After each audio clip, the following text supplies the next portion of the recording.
Bonjour tout le monde, j'espère que vous allez bien. Je suis ravie de vous retrouver aujourd'hui dans ce Get Ready With Me du dimanche. Aujourd'hui, nous allons discuter de nouveautés de chez Nabla. Quand j'ai vu passer ces produits-là sur le site de Beauty Bay, je me suis dit, ça c'est vraiment le genre de texture qui m'intéresse. C'est presque entre le gel et la poudre, ça n'est absolument pas poudreux, c'est tout doux, tout soyeux, ça a l'air assez lumineux. Et donc, moi c'est vraiment le genre de texture qui me plaît. Donc j'ai eu envie de tester, j'ai pris un blush, un bronzer. Les enlumineurs dans cette gamme-là étaient déjà sortis, il me semble, mais je n'avais jamais testé, donc j'en ai pris un aussi. Et je vais enfin vous parler de la palette Pat McGrath Mothership 7 Divine Rose 2. Je ne l'ai pas énormément testé encore parce que j'ai testé beaucoup d'autres choses, mais j'ai tellement de demandes en fait que voilà, je me suis dit que j'allais l'utiliser aujourd'hui et vous montrer un petit peu les fards en action, en particulier ce phare là, celui-ci, qui est multi-reflet, qui est assez original, je veux dire complètement original, même je ne possède pas un autre phare comme celui-ci dans ma collection, donc je vais vous montrer tout ça. J'ai déjà appliqué mon fond de teint parce que j'ai pas forcément de nouveaux fonds de teint à tester et j'avais vraiment une sale tronche ce matin, donc je me suis dit je vais faire mon petit fond de teint quand même avant d'allumer la caméra, je me sens beaucoup mieux ainsi. Et donc je vais passer à l'application du maquillage. J'espère que le programme vous plaît. Je vous rapproche de moi. Je mets mon petit serre-tête.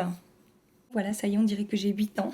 Je vais donc commencer par vous parler de cette palette-là. Il s'agit donc de la Mothership numéro 8. Je vous ai dit que c'était la numéro 7 tout à l'heure. Évidemment, je me suis plantée. C'est la numéro 8, la Divine Rose 2, puisque la 1 existe déjà. Elle est disponible sur Sephora. Celle-ci, vous la trouverez uniquement sur le site officiel de Pat McGrath. Je vous ai préparé des swatchs. Voilà ce que ça donne au niveau de l'harmonie des teintes. On a différents finis. On a un topper ici qu'on peut utiliser soit seul, soit par-dessus des fards, on a des métallisés, des irisés, on a des fards mat, enfin voilà, il y a toutes sortes de finis dans cette palette-là. Et mention spéciale pour ce phare-là qui est truffé de reflets, on a du vert, du rose, un petit peu de doré, il est multidimensionnel, j'aime bien l'appeler comme ça. Ce métallisé-là est absolument magnifique. Et ensuite, en un petit peu moins pigmenté que les autres, vous allez avoir ce lumineux ici qui est duochrome aussi, à la fois assez glacé et un petit peu rose. Et vous avez aussi cette teinte là qui est peut-être un petit peu moins intense que les autres en termes de pigmentation, mais après appliqué au doigt sur la paupière ou avec un pinceau humidifié, ça fonctionne très bien. Ça correspond à cette teinte là et cette teinte là. Voilà pour la présentation de cette palette. Elle coûte comme toutes les autres palettes de Pat McGrath dans ce format là. Et qu'est-ce que je voulais vous dire? Oui, je voulais vous dire, après au niveau de l'harmonie des teintes, je l'aime beaucoup. Ça n'est pas forcément ma préférée. J'ai du mal à choisir, au niveau de mes préférés, j'ai du mal à choisir entre les deux autres que j'ai en fait.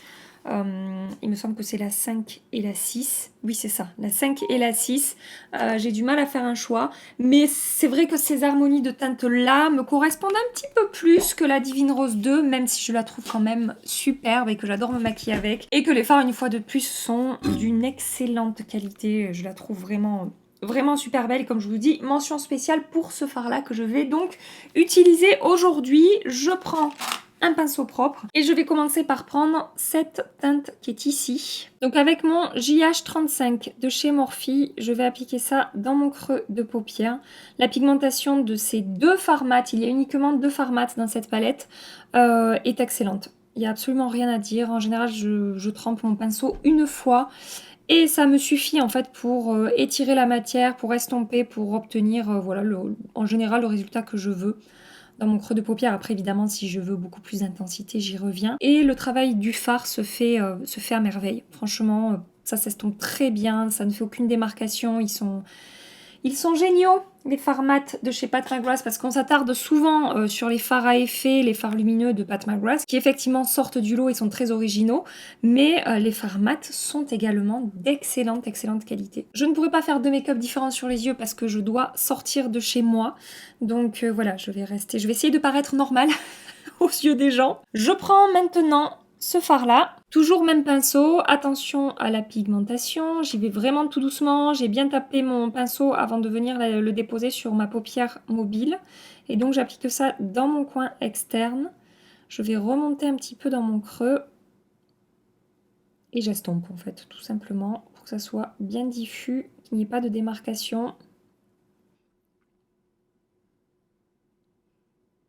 Je reprends le premier fard mat, le fard pêche que j'ai appliqué dans mon creux de paupière et je viens déposer dans mon coin interne. Voilà.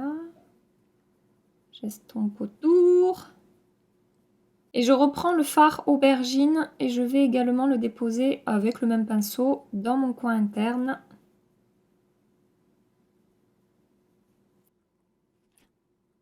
Et donc, je prends maintenant cette teinte-là qui est absolument incroyable. Déjà, comme je vous ai dit quand je vous ai présenté pour la première fois cette palette dans un haul, il me semble, je vous ai dit c'est le fard le plus doux que j'ai pu toucher de toute mon existence et de toutes les palettes que j'ai pu tester. Et donc, regardez. Regardez-moi ça. Vraiment, j'aimerais qu'elle sorte d'autres fards comme celui-ci, mais dans d'autres teintes en fait, parce que je le trouve incroyable. Après, je trouve pas... Alors ça, c'est une question de goût, complètement. Mais c'est pas pour moi, et selon ce que j'aime me faire, le fard le plus facile à porter. On a quand même pas mal de vert. C'est un petit peu particulier comme teinte quand même. Mais celui-là, je le trouve quand même très très très très beau.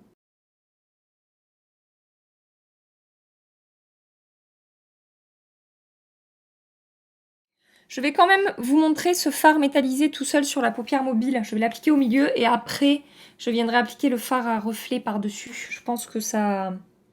J'espère que j'aurai un rendu similaire sur les deux yeux. Donc, j'applique ça au doigt, tout simplement.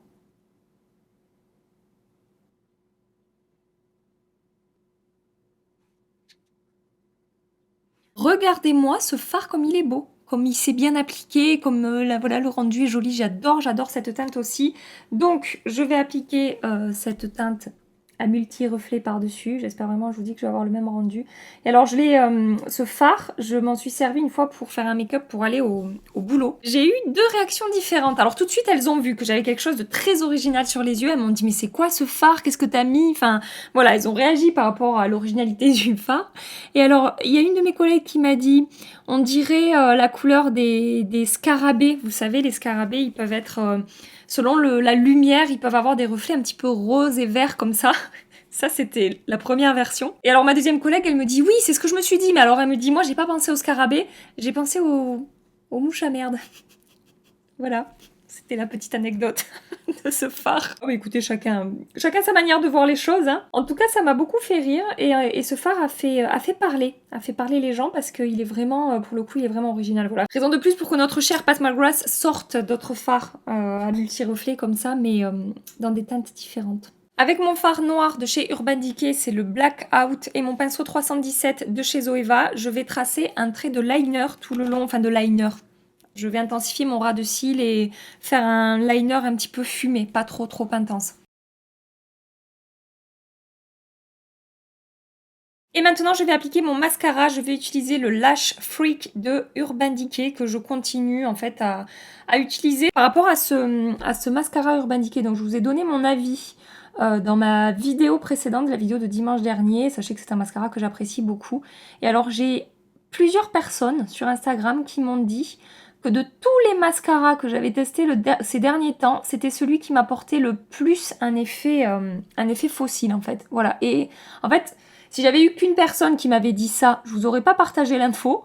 Mais vu que c'est revenu plusieurs fois dans mes messages, voilà, je voulais vous dire qu'apparemment, vous, c'est celui que vous préférez en termes d'impact et d'effet un peu fossile sur mes cils. Si jamais ça vous intéresse, et sachez également que la tenue est absolument incroyable avec ce mascara. Et donc pour l'été, c'est génial.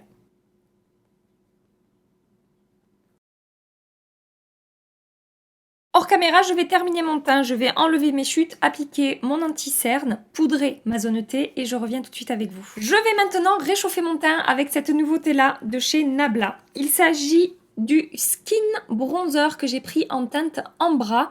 On est sur un bronzer avec un fini un petit peu lumineux qui va apporter en fait de l'éclat à la peau. Dans la description, ils disent que c'est un bronzer qui va apporter un éclat naturel à votre peau, comme si en fait c'était votre peau sans maquillage qui dégage un petit peu de lumière. La teinte Ambra, ça donne ça par rapport à ma carnation. On est sur un bronzer neutre, j'ai envie de dire, c'est pas trop chaud, pas trop froid, on va pouvoir, je pense, à la fois faire un petit peu de contouring, structurer un petit peu son visage et en même temps réchauffer un petit peu son teint. Il existe d'autres teintes hein, dans ce bronzer et toujours au niveau de la description, ils disent que la texture est très fine, que ça va glisser sur la peau, ça va être très facile à appliquer, que la pigmentation est bonne, évidemment, ils vont pas dire que que la pigmentation est pourrie.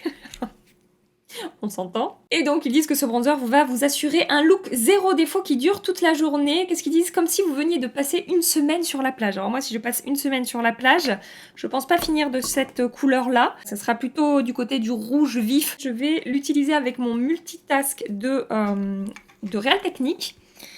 Et donc, voyons voir ce que ça va donner. Donc moi, c'est le genre de texture, je sais que j'aime beaucoup. Ça me fait penser à mon bronzer de chez Make Up For Ever que j'aime tant. Si vous me connaissez, vous savez que c'est un de mes bronzers préférés, le Pro Bronze Fusion. Je trouve qu'on se rapproche. Il y a pas mal de textures en ce moment qui sortent, qui se rapprochent de ce bronzer-là. Donc je suis ravie puisque c'est une de mes textures préférées. Et là, le Nabla, je pense que c'est la texture qui s'en rapproche le plus. Donc la pigmentation, je dirais qu'on est sur une pigmentation moyenne. C'est-à-dire que là, j'y suis revenue 2 fois pour obtenir cette intensité-là.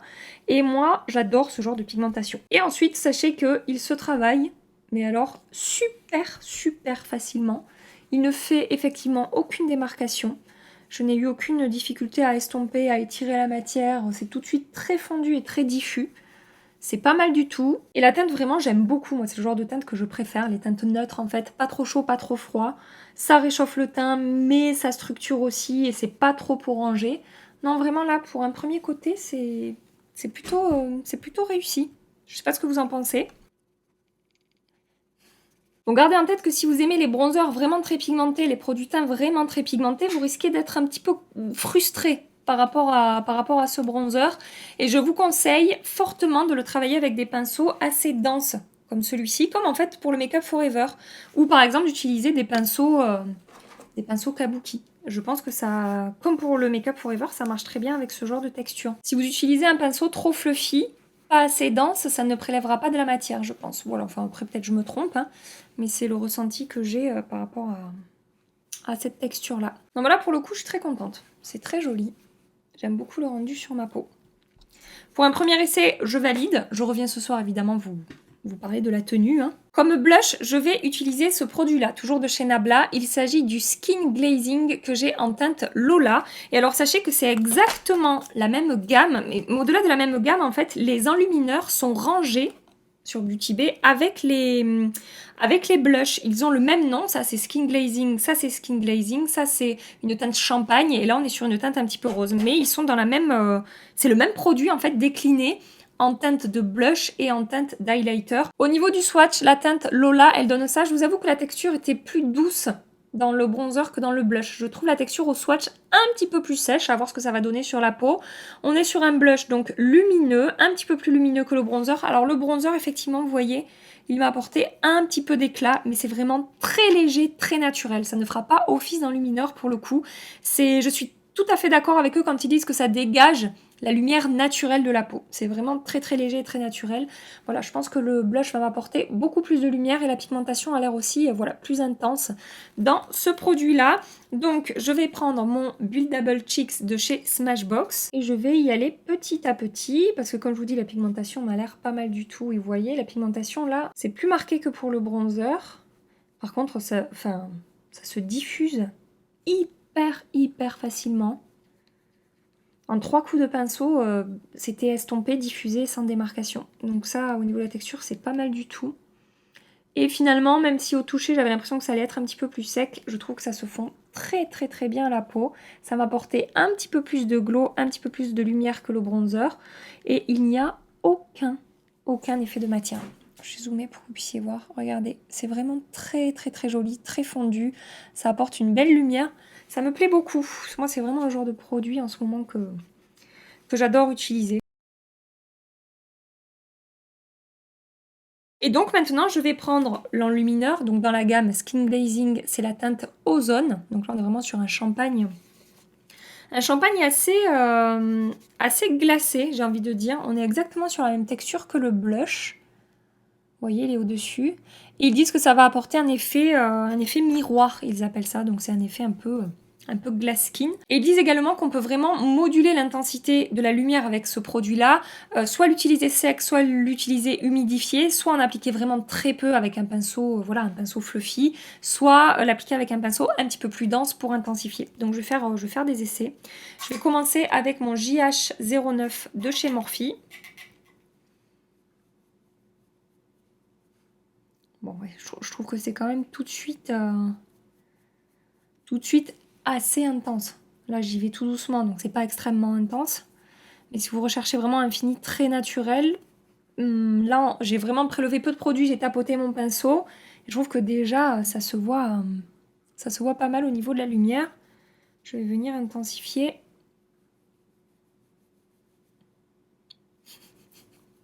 Ça s'intensifie, en effet. Par contre, vous voyez, je vous avoue que autant le blush, j'ai beaucoup aimé, autant l'enlumineur, je trouve qu'il n'a pas une texture hyper fine et fondante. Pourtant, c'est censé être la même texture que le blush, mais je trouve que ça marque plus ma peau, ça m'apporte un effet un petit peu plus sec sur la peau. Enfin, c'est pas comme ça fait un effet sec, mais la texture, je la trouve là pour le coup, un petit peu plus sèche sur la peau que le blush. Le blush, vous voyez, il était complètement fondu. Là, je trouve que ça se fond quand même un petit peu moins bien. Je vais l'utiliser humidifié de l'autre côté, donc je vais l'humidifier avec de l'eau, tout simplement. Je ne vais pas forcément utiliser un spray fixant. J'ai la bonne idée de tester le côté humidifié là où j'ai ma grosse imperfection. Donc c'est bien, je vais... voilà, je vais juste mettre l'emphase complètement sur ce gros bouton. C'est merveilleux. Et pour le coup, oui, c'est très intense, c'est très métallisé, même trop à mon goût en fait. Hein. Je porterai pas... Si je dois reporter cet enlumineur, les prochains tests que je vais faire, je l'appliquerai vraiment très légèrement pour voir ce que ça donne. Mais là, ça manque, à mon goût, ça manque de fondant sur la peau. Voilà, vraiment, c'est ce côté-là qu'il me manque. Je ne sais pas si vous le verrez à la caméra. Je suis désolée, je suis zoomée au max là. Mais ça manque de liant dans la texture. Voilà. Je vais terminer le maquillage des yeux. Je reprends la teinte mat qui est ici. J'applique ça tout le long de mon ras de cils inférieur en fait. Coin externe, coin interne, vraiment tout le long. Voilà. Je reprends mon pinceau plat de chez Zoeva et j'applique le mat, excusez-moi je vous ai pas dit, ce mat là dans mon coin externe et je rejoins ce que j'ai fait au-dessus. J'étire un petit peu la matière. Je vais faire un test, je vais prendre cette teinte-là, donc c'est le rose flashy de la palette. Et avec mon JH39, je l'applique quasiment du coin interne. Je pars pas tout à fait du coin interne, mais presque. Et je l'étire vers le coin externe. Je prends cette teinte-là, j'humidifie mon pinceau avec mon spray fixant Urban Decay. Mon pinceau, c'est le JH42, toujours de chez Morphe. J'applique une pointe de lumière dans mon coin interne. J'adore ce fard. Et il est sublime aussi. Il est plein de reflets également. Je dirais qu'il est rose gold, qui tire quand même plus sur le doré que sur le rose. Mais il a des petites paillettes roses à l'intérieur. Enfin, il est magnifique. J'applique un crayon couleur chair dans ma muqueuse. C'est le A Bright Pencil de chez Benefit. Je déteste faire ça. Avant d'appliquer du mascara, je vais appliquer un petit peu de spray fixant. Alors, c'est pas pour fixer, mais c'est pour... je ressens l'envie de fondre, de faire fondre l'enlumineur avec ma peau, là. Autant le blush et le bronzer, pas du tout. Autant, là, voilà. En temps normal, j'aurais appliqué du spray fixant, là, pour essayer de faire fusionner un petit peu plus le produit avec ma peau. Donc, c'est ce que je vais faire. J'applique le All Nighter de chez Urban Decay en version classique. En attendant que ça sèche, je vais maquiller mes lèvres. Je vais commencer par utiliser un crayon de chez Pat McGrath. Je vais prendre la teinte Beige Rose. Et par-dessus, je vais utiliser un gloss de chez Pat McGrath. C'est une de mes teintes préférées. C'est la teinte Sunset Rose. J'applique maintenant du mascara au ras de cils inférieur, toujours avec le Urban Decay.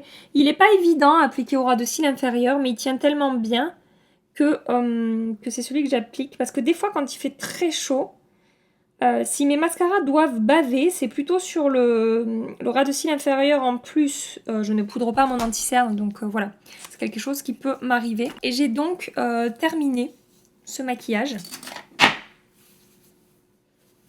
Concernant la palette Pat McGrath, même si je vous ai dit qu'au niveau de l'harmonie des teintes, c'était peut-être pas ma préférée chez Pat McGrath, il n'empêche que je suis très contente de la qualité des fards que je vais retrouver dans cette palette, quels qu'ils soient, que ce soit les mats, les lumineux, les métallisés. À la limite, le seul, on va dire le fard que j'aime le moins en termes de texture dans cette palette, ça va être celui-ci. Mais il fonctionne, enfin je veux dire, c'est pas un fard voilà, qui est moche, qui est épais, qui fonctionne pas, qui est pas du tout pigmenté, c'est pas ça du tout, c'est juste qu'il est peut-être un petit peu moins pigmenté que les autres, voilà, mais ça reste un phare très très beau. En fait, le niveau est tellement élevé selon moi dans les palettes Pat McGrath qu'en fait c'est un excellent phare, mais les autres ils sont tellement au summum de l'excellentitude